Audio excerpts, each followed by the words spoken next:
name's Gareth Williams. I'm a professor of medicine at the University of Bristol, but I'm not here in that capacity. I'm here because I live in the village of Rockhampton and we're under threat from a planned new nuclear power station at the nearby village of Shepherdine.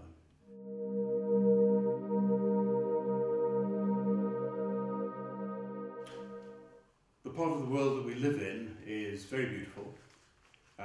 We are on the junction between two areas of outstanding natural beauty. The Severn Estuary, which is just a couple of miles down there, is an internationally important site for its wildlife. It's protected under the European Ramsar designation, and it's not the sort of part of the world that you want to spoil for generations to come. We've had a nuclear power station here for about 50 years, and the current one is small. I think people have got used to it. And the general assumption has been that when it was going to be replaced, it would be replaced with something along the same lines. And over the last few months, the scale of what's planned here has become clear. And we're talking about something which is going to be about 8 times the size of the existing power station. And this is 8 times the generating capacity.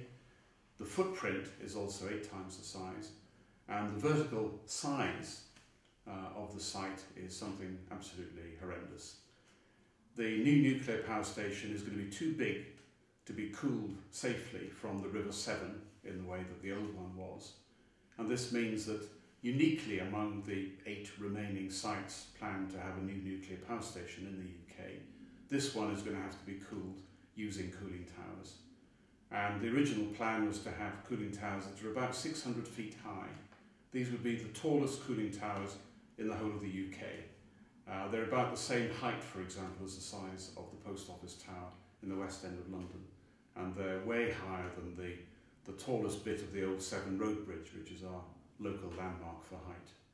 So we're talking about something that would be obtrusive anywhere, and to stick it in a zone that is beautiful, that should be protected as an area of outstanding natural beauty, and that is environmentally sensitive and recognised as such at European and international level, seems absolutely crazy.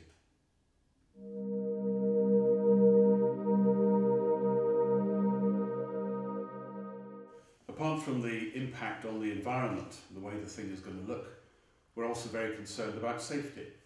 And our main problem there is what they're going to do with the radioactive waste that's going to be generated in very, very large quantities.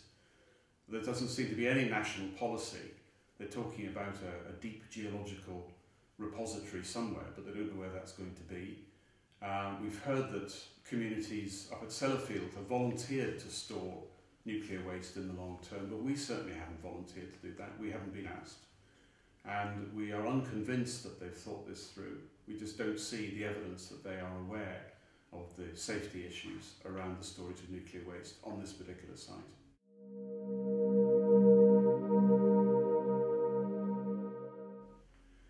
Our other big problem is with the risk of flooding. And there are a couple of sites remaining on the list of 8 that are subject to high flooding risk, and this is a level 3.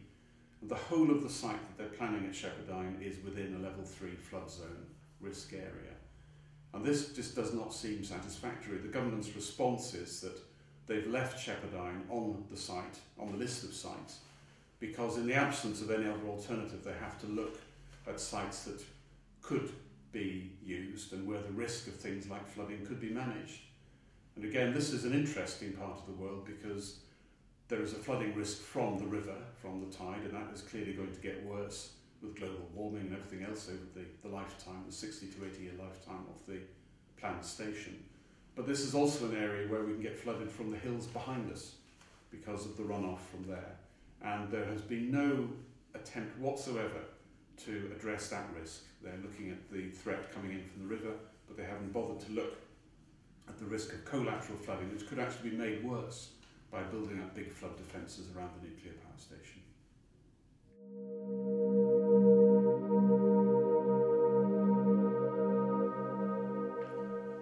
It's hard to look back and look at all the arguments for and against the original nuclear power station at Oldbury. But those are days when there were no protections of areas of outstanding natural beauty. That legislation came in just as the power station was under construction. And the difference now is that we understand the risks much better.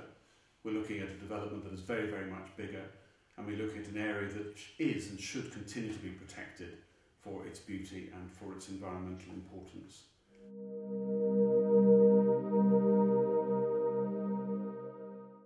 And we don't want to end up with what will effectively be the highest density of nuclear power stations in England and possibly one of the highest in Europe, if not the world.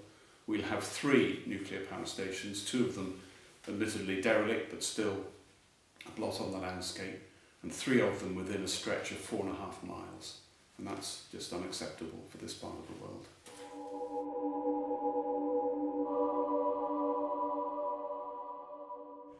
The thing that worries us most is that the decision that we're taking now, or that others will take for us now, is not just a here and now decision, it's something that will affect this area for the next 8 generations.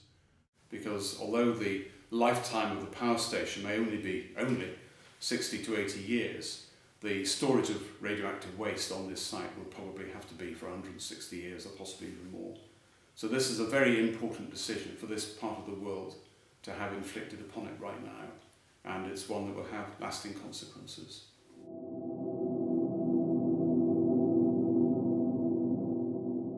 So there may well be a need for nuclear power stations over the next quarter of a century, but this is quite the wrong place and it's quite the wrong time.